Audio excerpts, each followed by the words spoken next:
बड़ी खबर आई बंगाल से। बंगाल के राज्यपाल ईडी की टीम पर हुए हमले के आरोपी की गिरफ्तारी में देरी पर भड़क गए। सूत्रों ने बताया कि राज्यपाल ने बंगाल पुलिस को चेतावनी दी और दो टूक बोल दिया कि पुलिस लुकाछिपी बंद करे। राज्यपाल सीवी आनंद बोस ने इस मामले में ममता सरकार से रिपोर्ट तलब की। राजभवन की तरफ से आशंका जताई गई कि शाहजहां शेख बांग्लादेश भी भाग सकते हैं। बंगाल के उत्तर 24 परगना के संदेशखाली गांव में पिछले हफ्ते ईडी की टीम पर हमला हुआ था। हमले का आरोप टीएमसी नेता शाहजहां शेख पर लगा। आरोप है कि शाहजहां शेख के कहने पर ग्रामीणों ने ईडी की टीम पर अटैक किया था और उसी के बाद से शाहजहां शेख की तलाश हो रही।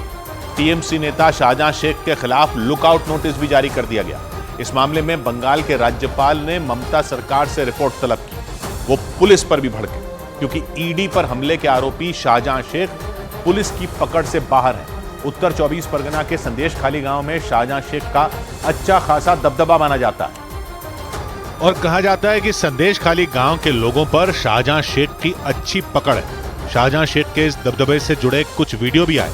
इन वीडियो में वो किसी में स्टंट करते नजर आए तो किसी में कार के बोनेट पर बैठे दिखाई दिए। एक वीडियो तो उन्होंने बिल्कुल फिल्मी अंदाज में बनवाया और एक बाइक से स्टंट किया। उन्होंने किसी फिल्म के सीन की तरह बाइक को गोल गोल घुमाया। वीडियो के बैकग्राउंड में बांग्ला भाषा में गाना भी लगाया गया। गाने के बोल सुनकर साफ पता चल रहा था कि उसे खास तौर पर शाहजहां शेख के लिए बनाया गया। नीले रंग का सूट पहने 42 साल के शाहजहां शेख जब ये स्टंट कर रहे थे तो आसपास बहुत सारे लोग खड़े थे और शाहजहां शेख का स्टंट देख रहे थे। 42 साल के शाहजहां शेख को बाइकों का शौक है और इसीलिए वो बाइक से स्टंट के कई वीडियो बना चुके हैं। कई बार तो वो लोगों के बीच भी फिल्मी अंदाज में पहुंचे और किसी हीरो की तरह एंट्री ली। कार के बोनेट पर बैठकर बनाया गया ये वीडियो इसका सबूत है। शाहजहां शेख कार के बोनेट पर बैठकर बाढ़ प्रभावित इलाके में पहुंचे थे। उन्हें देखकर लगा मानो वो सैर पर निकले हों, क्योंकि अपनी सफेद रंग की गाड़ी के अगले हिस्से पर वो इत्मीनान से बैठे थे। बीच बीच में उन्होंने हाथ हिलाकर लोगों का अभिवादन किया और फिर दोनों हाथ पीछे करके आराम से बैठ गए। इसे देखकर ऐसा लगा कि वो बाढ़ प्रभावित इलाके में नहीं गए थे बल्कि जहाज पर बैठकर समंदर की सैर पर निकले थे। उनके सामने लोग घुटनों तक पानी में डूबे थे। कुछ लोग तो उसी पानी में बैठे भी थे और इन लोगों के बीच से शाहजहां शेख की गाड़ी निकली। गाड़ी न बीच में रुकी और ना ही शाहजहां शेख ने रुककर किसी का हालचाल जाना। उन्होंने बस हाथ के इशारे से कुछ कहा और आगे बढ़ते रहे। उत्तर 24 परगना के संदेशखाली गांव में ईडी की टीम पर हमले के बाद शाहजहां शेख के इस तरह के कई वीडियो वायरल हुए और इन वीडियो को आधार बनाकर कहा गया कि संदेशखाली गांव और उसके आसपास के इलाकों में शाहजहां शेख का अच्छा खासा दबदबा है, क्योंकि जो भी तस्वीरें सामने आई उन सब में शाहजहां शेख लोगों के बीच नजर आए और लोगों के बीच उनकी लोकप्रियता दिखाई गई। लोगों ने उन पर फूल बरसाए और वो बाइक पर सवार होकर उनके बीच से निकले। शाहजहां शेख जब बाइक पर बैठकर संदेशखाली गांव की सड़कों पर निकले तो सड़क के दोनों तरफ भीड़ थी। वो बाइक चला रहे थे और सड़क के दोनों किनारों पर खड़े लोग उन पर फूल फेंक रहे थे। कुछ लोगों ने तो उनके इस अंदाज का वीडियो भी बनाया। यानी संदेशखाली गांव में शाहजहां शेख की इमेज किसी हीरो की तरह थी। उनका वीडियो शेयर करने वालों ने कुछ इसी तरह के दावे किए। यानी वो शख्स जो कभी एक छोटा सा मछुआरा था, उसने उत्तर 24 परगना में अपना दबदबा बढ़ा लिया। ये तक कहा जाता है कि शाहजहां शेख को उनके इलाके का रॉबिन हुड माना जाता है और बंगाल की मछली पालन बेल्ट में उनका अच्छा खासा दखल है। लेकिन बंगाल के राशन घोटाले में नाम आने के बाद वो ईडी के निशाने पर आ गए। नौबत यह आ गई कि उनके खिलाफ लुकआउट नोटिस जारी करना पड़ा, क्योंकि आरोप लगा कि संदेशखाली गांव के लोगों ने शाहजहां शेख के इशारे पर ईडी की टीम को निशाना बनाया और इसी वजह से अपने इलाके में हीरो की तरह घूमने वाले शाहजहां शेख को फरार होना पड़ा। शाहजहां शेख के खिलाफ लुकआउट नोटिस भी जारी करना पड़ा। यानी ऐसा नोटिस जो फरार अपराधियों को गिरफ्तार करने के लिए जारी किया जाता है। सूत्रों ने बताया कि इस मामले में राज्यपाल सीवी आनंद बोस ने बंगाल की ममता सरकार से रिपोर्ट मांगी और पुलिस से दो टूक बोल दिया कि वो लुका छिपी बंद करें और ईडी पर हमले के आरोपी शाहजहां शेख को गिरफ्तार करें। ये तक आशंका जताई गई कि शाहजहां शेख बांग्लादेश भाग सकते हैं, क्योंकि उनका कारोबार बांग्लादेश तक फैलने की खबर है। ईडी की टीम पर हमले के बाद से शाहजहां शेख और उनके परिवार का कुछ अता पता नहीं, लेकिन इस बीच उनके कई वीडियो वायरल हो गए।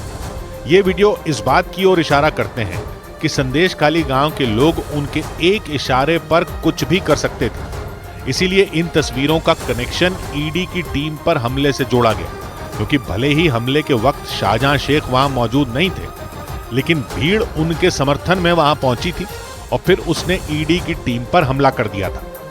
इधर विकसित भारत संकल्प यात्रा पर अहम खबर आई। प्रधानमंत्री नरेंद्र मोदी ने वीडियो कॉन्फ्रेंसिंग के जरिए विकसित भारत संकल्प यात्रा के लाभार्थियों से बातचीत की।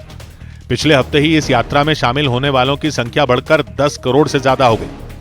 ये यात्रा पिछले साल 15 नवंबर को शुरू हुई थी और इसका मकसद केंद्र की सभी अहम योजनाओं को जरूरतमंद लोगों तक पहुंचाना है। विकसित भारत संकल्प यात्रा सिर्फ सरकार की नहीं, बल्कि देश की यात्रा बन चुकी है। सुप्रीम कोर्ट ने गुजरात के बिल्किस बानो मामले में सभी 11 दोषियों की सजा में छूट को रद्द कर दिया। अदालत ने इस केस में गुजरात सरकार के फैसले को पलट दिया और दोषियों को 2 हफ्ते के अंदर सरेंडर करने का आदेश सुनाया। यानी उन सभी को एक बार फिर जेल जाना होगा। पिछले साल गुजरात सरकार ने समय से पहले ही दोषियों को रिहा कर दिया था।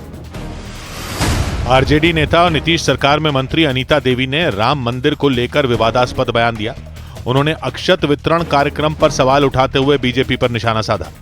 अक्षत के नाम पर गरीब लोगों से दोहन हो रहा है। उधर महाराष्ट्र के पुणे में गैंगस्टर शरद मोहोल हत्याकांड में पुलिस ने 8 आरोपियों को गिरफ्तार कर लिया। 3 दिन पहले 5 जनवरी को शादी की सालगिरह के दिन गैंगस्टर शरद की उसके गिरोह के ही गुर्गों ने बीच सड़क पर गोली मारकर हत्या कर दी थी और दिन दहाड़े हुई इस हत्या से पूरे इलाके में सनसनी फैल गई थी। वारदात का जो नया वीडियो सामने आया उसमें दोपहर के वक्त गैंगस्टर शरद मोहोल अपने कुछ साथियों के साथ वहां से गुजरता दिखा। उसके आगे गैंग का एक आदमी चलता रहा, जबकि उसके पीछे 3 से 4 लोग चलते नजर आए। तभी पीछे चल रहे 2 गुर्गों ने उस पर गोलियां चलानी शुरू कर दी। अचानक हुए इस हमले से उसे संभलने तक का मौका नहीं मिला। गोली लगते ही शरद मोहोल सड़क पर गिर गया। उस दौरान उसके लोगों ने हमलावरों को पकड़ने की कोशिश भी की, लेकिन आरोपी वहां से भाग निकले। बाद में 2 लोग गैंगस्टर शरद को उठाने की कोशिश करते रहे, लेकिन गोली लगने से वो अपने पैरों पर भी खड़ा नहीं हो सका था। हालांकि उसे किसी तरह अस्पताल ले जाया गया, जहां उसकी मौत हो गई। गैंगस्टर शरद को 3 गोलियां लगी थी, 2 दाहिने कंधे में और 1 छाती में, जो दिल से पार हो गई थी। इस घटना के बाद पुलिस ने छापेमारी कर हत्या के आरोप में 8 लोगों को गिरफ्तार कर लिया। इधर दिल्ली के बिंदापुर में एक महिला की गला दबाकर लूट की डरा देने वाली वारदात सामने आई। वारदात को एक बदमाश ने उस वक्त अंजाम दिया जब वो महिला सुनसान रास्ते से गुजर रही थी और तभी उस बदमाश ने उस महिला का गला दबाकर उसका बैग और मोबाइल फोन लूट लिया। ये घटना उस वक्त हुई जब वो महिला एक सुनसान सड़क से गुजर रही थी। तभी उसके पीछे की तरफ से वो बदमाश आया और उसने उस महिला का गला दबा दिया। हालांकि महिला ने अपने आप को छुड़ाने की बहुत कोशिश की, लेकिन वो कामयाब नहीं हो पाई। कुछ ही पलों बाद वो सड़क पर गिर गई। इसके बाद बदमाश ने उस महिला का बैग और मोबाइल फोन लिया और वहां से फरार हो गया। हालांकि घटना की जानकारी मिलने के बाद पुलिस ने उस बदमाश को गिरफ्तार कर लिया। उधर राजस्थान के अजमेर से दिल दहला देने वाला एक मामला सामने आया। वहां गली से गुजर रही एक बच्ची को एक गाय ने बुरी तरह रौंद डाला, जबकि बीच बचाव करने पहुंचे लोगों पर भी उस गाय ने हमला कर दिया। लेकिन गाय के निशाने पर तो बच्ची ही थी, क्योंकि आसपास के लोगों के शोर शराबे के बीच वो गाय लगातार बच्ची को उछल उछल कर अपने पैरों से रौंदती रही। इस दौरान वहां मौजूद एक लड़का किसी तरह उस बच्ची को बचाता दिखाई दिया, लेकिन गुस्से से भड़की गाय रुकने का नाम ही नहीं ले रही थी। ऐसा लगा मानो वो गाय उस बच्ची की जान लेकर ही दम लेगी, और जो भी उस गाय के नजदीक जाकर उसे रोकने की कोशिश कर रहा था वो उस पर भी हमले कर रही थी। इस घटना की जो तस्वीर सामने आई उसमें वो बच्ची आराम से उस लड़के के साथ गली से गुजरती नजर आई। तभी सामने से आ रही उस गाय को देखकर वो डर गई और दौड़ने लगी। इस दौरान उसके साथ मौजूद लड़के ने उसका हाथ खींचा और सड़क के दूसरी तरफ ले आया, लेकिन उस बच्ची का सिर वहां खड़ी एक गाड़ी से टकरा गया और वो नीचे गिर गई। इसके बाद तो उस गाय ने कूद कूद कर बच्ची को मारना शुरू कर दिया। इस बीच वो बच्ची जमीन से उठने की कोशिश करती नजर आई, लेकिन वो गाय गोल गोल घूमने लगी और वो बच्ची उसके पैरों के नीचे फंसी रही। और इस तस्वीर को देखकर ऐसा लग रहा था मानो वो गाय किसी भी तरह रुकने वाली नहीं है, क्योंकि बच्ची को कुचले जाते देख कई लोग दौड़ते हुए आए, उसे भगाने लगे, लेकिन इसका उस गाय पर कोई असर ही नहीं पड़ा, बल्कि वो तो और खौफनाक तरीके से उस बच्ची को मारती नजर आई। हालांकि आसपास के कुछ और लोग उस बच्ची को बचाने के लिए दौड़ पड़े। और एक महिला समेत 7 से 8 लोग मिलकर किसी तरह उस गाय को खदेड़ने की कोशिश करने लगे। लेकिन तभी वहां अचानक एक और गाय पहुंच गई। उसे भी देखकर ऐसा लगा जैसे वो भी लोगों को अपने सींगों का निशाना बना लेगी। हालांकि उनमें शामिल उस महिला ने जोखिम उठाते हुए उस बच्ची को दोनों गायों के चंगुल से छुड़ाया और उसे अपने साथ घर के अंदर ले गई। लेकिन इसके बाद भी उस गाय का गुस्सा थमा नहीं और वो बच्ची का पीछा करते हुए उसी तरफ दौड़ पड़ी। लेकिन फिर वहां मौजूद दूसरे कई लोगों ने दोनों गायों को वहां से खदेड़ दिया। गनीमत ये रही कि इस घटना में उस बच्ची की जान बच गई, जबकि उसकी जानकारी मिलने पर नगर निगम ने उन दोनों गायों को पकड़ लिया। इधर लखनऊ में हुए हादसे के बाद 2 घंटे तक कार में फंसे लोग अपनी जान बचाने की गुहार लगाते रहे। वहां एक बेकाबू ट्रक ने एक कार को जोरदार टक्कर मारी। हादसे के दौरान उस कार में सवार 2 लोगों की मौत हो गई, जबकि बाकी 3 लोग बुरी तरह घायल हो गए और दर्दनाक हादसे के 2 घंटे बाद भी उस कार में फंसे रहे। इस बीच वो तीनों लोग अपनी मदद के लिए चिल्लाते रहे और वहां से गुजर रहे लोग जब उनके पास पहुंचे तो खौफनाक मंजर देखकर वो हैरान रह गए, क्योंकि हादसे के बाद वहां की जो तस्वीर दिखाई दी वो बेहद खतरनाक थी। वहां वो कार पूरी तरह पलटी हुई नजर आई और उसमें बैठे 5 लोग उसके अंदर फंसे दिखे। उनमें एक आदमी जिसका आधा शरीर कार से बाहर था, वो लोगों से मदद की गुहार लगा रहा था। लेकिन इसके बाद भी लोग कार में फंसे लोगों की मदद करने के बजाय उनका वीडियो बनाते रहे। खबर के मुताबिक 2 घंटे तक कार में फंसे लोगों में 2 की मौत हो गई, जबकि 3 बुरी तरह घायल बताया गया ये सभी लोग कार में सवार होकर लखनऊ में चारबाग स्टेशन की तरफ जा रहे थे, तभी यह हादसा